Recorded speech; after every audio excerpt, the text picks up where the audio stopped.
लक्ष्मण जी को मूर्छा लगी थी, उनको जो शक्ति लगी तो मूर्छा लगी, उनको प्राणघात नहीं हुआ, मूर्छित हो गए थे। तो मूर्छित होने के टाइम हो सकता है ये संजीवनी के नाम से बूटी बताया गया, वो यही बूटी रही हो।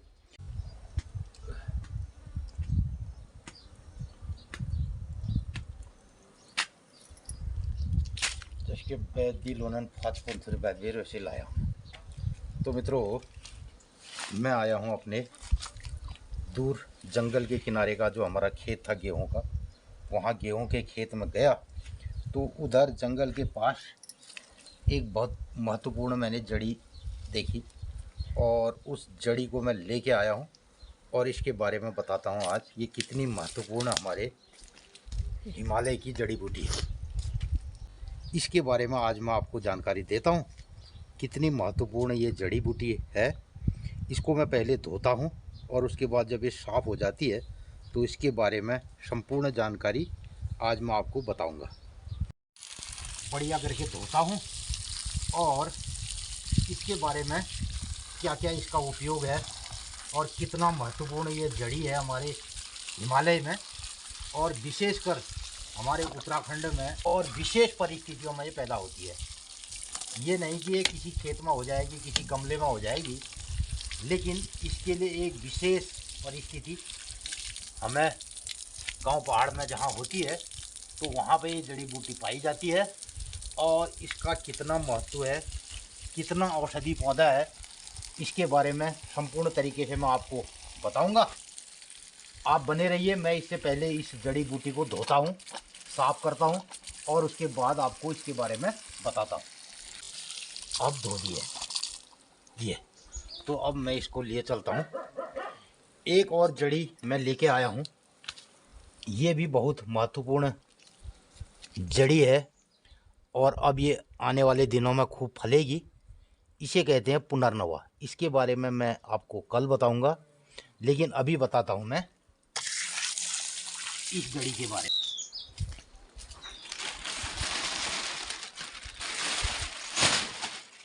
तो मैं अब इस जड़ी के बारे में बताता हूं। जिस जड़ी को मैं लेके आया हूं वो है ये देखिए। अब मैंने इसको धो के साफ कर दिया है। तो बहुत महत्वपूर्ण औषधि है ये। जब लक्ष्मण जी को मूर्छा लगी थी, उनको जो शक्ति लगी तो मूर्छा लगी, उनको प्राणघात नहीं हुआ, मूर्छित हो गए थे। तो मूर्छित होने के टाइम हो सकता है संजीवनी के नाम से बूटी बताया गया, वो यही बूटी रही हो, क्योंकि इसको सुखाने के बाद सचेत अवस्था में आ गए, उनकी मूर्छा टूट गई। तो ये वही संजीवनी बूटी भी हो सकती है। अभी मैं इसके बारे में पूरे दावे के साथ नहीं कह रहा हूँ, लेकिन ये संजीवनी से कम नहीं है। और जितने भी मिर्गी के रोगी हैं, जिनको मिर्गी है, हिस्टीरिया है, उनको इसे सुखाने पर उनकी मिर्गी ठीक हो जाती है। और उसके अलावा महिलाओं के लिए, जिनको मासिक धर्म में अनियमितता होती है, उनके लिए भी इसकी दवाई का इस्तेमाल होता है। तो बहुत सारी दवाओं में इसका इस्तेमाल होता है, लेकिन हम इसका प्रतिवर्ष जो उपयोग करते हैं, हर साल इसको अपने खेत से लाते हैं और खेत में नहीं होता है, विशेष परिस्थितियों में ये पैदा होता है। और हमारे हिमालयी क्षेत्रों में 5,500 की हाइट से, 5,500 फीट की हाइट से लगभग 6,000-7,000 हाइट तक ये जड़ी बूटी पाई जाती है। लेकिन ये जड़ी बूटी विशेष परिस्थितियों में और ये जड़ी बूटी विशेष कंडीशन में पैदा होती है, यानी कि जहाँ सूर्य की रोशनी सुबह की जो किरणें हैं वो जिस पहाड़ी में ये पड़ती है, यानी कि इसका ढलान पश्चिम की तरफ से पूरब की तरफ का ढाल होता है और सूर्य के विपरीत ये जड़ी उगती है। यानी कि सुबह की किरणें, सूर्य की सुबह की 1 आध घंटे की किरणें मात्र उस पहाड़ी में, उस ढलान वाले एरिया में पड़े और वहाँ पर पाला गिरता हो और गर्मियों में भी पूरी तरीके से वहाँ पे छाया रहती हो, तो ऐसे स्थान पर विशेष परिस्थिति में ये जड़ी पैदा होती है और जिसे हमारे वहाँ कहते हैं समेवा। हमारे पहाड़ी क्षेत्रों में, हमारे गांव के एरिया में इसको कहते हैं शमेवा, और हिंदी और संस्कृत में इसे कहते हैं तगर, और अंग्रेजी में इसे कहते हैं इंडियन वैलेरियन। तो ये इसके नाम हैं। तो ये इंडियन वैलेरियन जो है ये बहुत सुगंधित जड़ी है, बहुत सुगंधित, इतनी सुगंध आती है। और हमारे गांव पहाड़ में अक्सर इसका उपयोग होता है। जो लोग कहते हैं कि चाँक लग गई, आँख लग गई, किसी की नज़र लग गई, तो उसके लिए इसका बहुतायत में प्रयोग होता है। और दूसरा इसका प्रयोग होता है, लोग अपने घरों में इसकी हवन सामग्री बनाते हैं, धूप बनाते हैं। तो इसका जो प्रसिद्ध धूप है उसको अपने घर में जलाने से तो घर के अंदर के वातावरण में जितनी भी नेगेटिव ऊर्जा है वो समाप्त हो जाती है, और एक पॉजिटिव माहौल इसके धूप और इसका गुग्गुल और इसका धूप बनाने से उस घर में नकारात्मक शक्तियाँ, नकारात्मक ऊर्जा गायब हो जाती है। इस जड़ी का सबसे बड़ा कमाल ये है। दूसरा इस जड़ी का कमाल ये है कि किसी को अगर मूर्छा आ जाए या मिर्गी है या हिस्टीरिया है तो उन मरीजों के लिए रामबाण औषधि है। तो यही सब हम इसलिए कह रहे थे कि लक्ष्मण जी को मूर्छा आ गई, जो उन पर अमोघ शक्ति का प्रयोग हुआ तो उससे वो मूर्छित हो गए, और कुछ नहीं हुआ, उनका प्राणघात नहीं हुआ। तो इस संजीवनी को, इस बूटी को ही उस टाइम हो सकता है सुगाया गया मेरे हिसाब से। और दूसरा, इस जड़ी को आप अपने पर्स में रख लीजिए तो जितनी भी नेगेटिविटी है वो गायब हो जाएगी। इसको आप, इसके दानों को, इसकी जड़ी को सुखा करके इसकी माला भी धारण कर सकते हैं। बच्चों के लिए भी इसकी माला बनाई जा सकती है, इसको कंठ में धारण किया जा सकता है। तो ये असरकारक जड़ी बूटी है। अब ये हमारे हिमालयी क्षेत्रों में मित्रों विशेष परिस्थितियों में पैदा, इतनी बड़ी ये जड़ी हो रखी है, देखिए। और इसमें अब फ्लावर आने का टाइम हो गया, फूल आ रहा है। थोड़ा सा इसमें टाइमिंग, हमें इसको 1 महीने पहले इसका दोहन करना चाहिए था। और ये भी मैं आपको बताना चाहूँगा, कभी कभी कहते हैं कि साहब ये जड़ी बूटी और ये दवा और जड़ी बूटी विशेष अवस्था में, विशेष कंडीशन में, विशेष टाइम पर, विशेष नक्षत्र, विशेष योग और विशेष मुहूर्त पर और विशेष ऋतु पर जब जड़ी बूटी लाई जाती है तभी उसका दवा के रूप में प्रयोग होता है। आजकल क्या होता है, आयुर्वेद में कोई भी जड़ी आप ले जाइए और उसके बाद उसको कूट काट करके ये दवा बन गई। तो आयुर्वेद में दवा का बड़ा सिद्धांत है, कोई भी जड़ी बूटी किसी टाइम में भी उसको प्रोसेस करके दवा नहीं बन सकती है।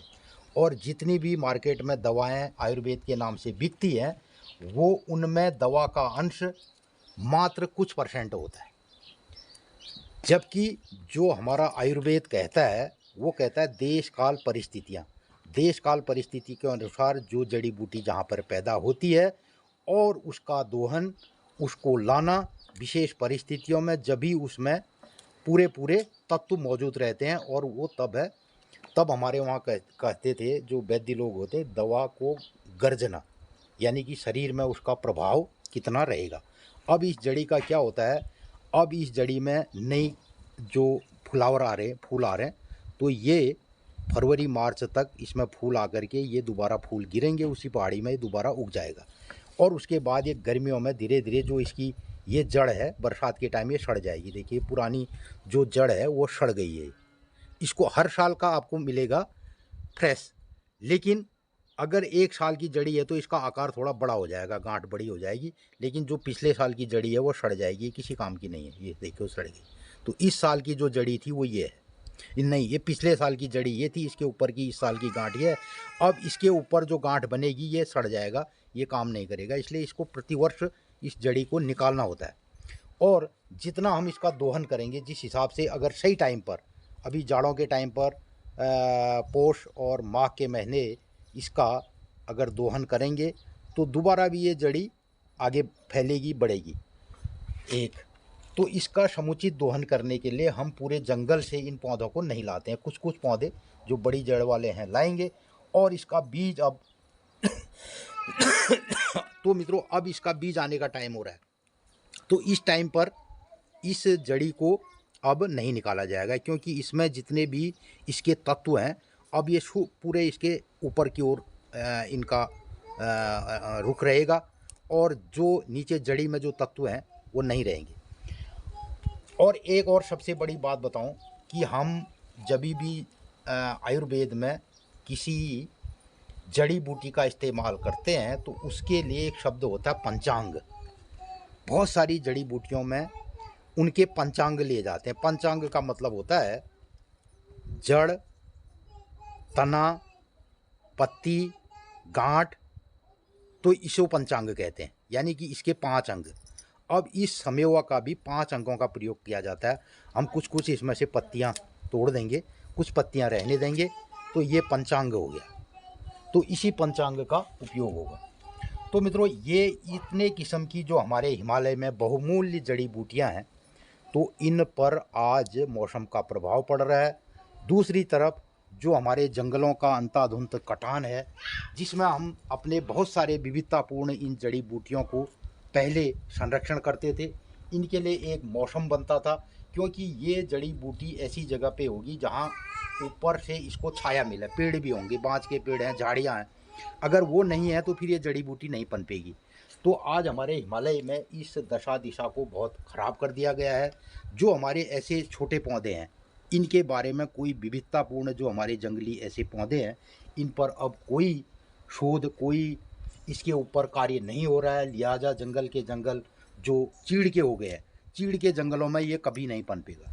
कोई भी पौधा चीड़ के जंगल में कोई जड़ी बूटी नहीं पनपती है। हमारे हिमालय में जो ओक प्रजाति के पौधे हैं, जिसमें ओक, बांज है और फलियाँट है, इधर बुरूस है और बहुत सारी जो झाड़ियाँ हैं, और उसमें भी सूर्य सनसाइट, सूर्य का कितना प्रकाश वहाँ पर पड़ रहा है, किस हिसाब का माहौल है, तो वहाँ पर ये बहुमूल्य जड़ी बूटियाँ पैदा होती हैं। और पुराने हमारे गांव में वैद्य लोग इसका प्रमुखतया इसका उपयोग करते थे। विभिन्न दवाइयों में इसका प्रयोग होता है और भी बहुत सारी दवाइयों में इसका उपयोग होता है, लेकिन प्रमुखतया इसमें मिर्गी और हम जो हवन सामग्री, धूप, और घर में पॉजिटिव ऊर्जा के लिए इसका धूप का प्रयोग होता है। अब इसको हम प्रोसेस करेंगे। इसको सुखाने के बाद इसके पंचांग को कूटा जाएगा, यानी कि हम इसकी इतनी इतनी पत्तियाँ कुछ निकाल देंगे, कुछ पत्तियाँ शेष इसका पंचांग रहेगा। जड़, तना, मूल और पत्ती, ये सब इसमें रहेंगे।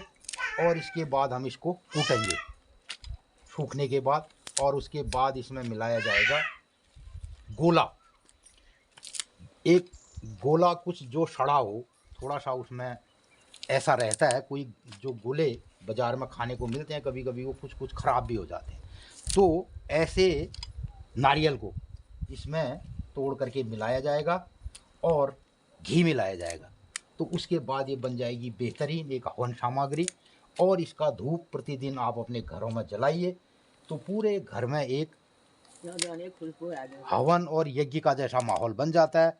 पुराने हमारे बाप दादा, हमारे माता पिताजी और पुराने बुजुर्ग इसका बहुतायत में प्रयोग करते थे।